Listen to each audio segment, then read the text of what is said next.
नमस्कार. बऱ्याच वेळा असं होतं आपल्याला की खूप वेळा आपण स्वतःला त्रास करून घेतो. कोणीतरी आपल्याला बोललं म्हणून आपण त्रास करून घेतो. पण मुळातनं हे त्रास करून घेणंच कमी करून घेतलं पाहिजे. आणि कोणासाठी? त्या लोकांसाठी जे तुम्हाला कधी तुम्हाला इम्पॉर्टन्स देत नाहीत. त्या लोकांसाठी. कोण तो? कोण ती? ते तुम्हाला येऊन काही बोलून जातात आणि तुम्ही त्याचा दिवस-रात्र विचार करत बसता. काय संबंध आहे त्यांचा? म्हणजे उद्या कोणीही तुम्हाला काही बोलेल आणि त्याच्यावरती तुम्ही तुम्ही विचार करत बसणार, अरे ही मला असं अशी का बोलली, हा मला असा का बोलला.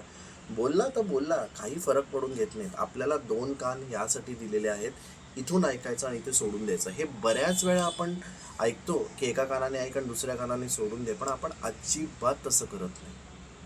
आपण तासनतास विचार करत बसतो की अरे ये इसने मेरे साथ ऐसे क्यों किया, ऐसे क्यों उसने मेरे साथ बात की.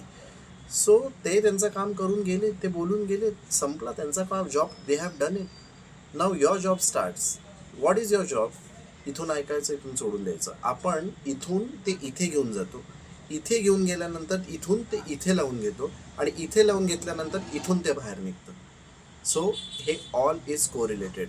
जेव्हा तुम्ही इथून पॅरलली काढून टाकता तेव्हा तो विषय तिथल्या तिथे संपलेला असतो. इथून इथे नाही घेऊन जायचं आणि इकडे नाही घेऊन गेला तर ते आपोआप इकडे येणार नाही. And see the change. Do it.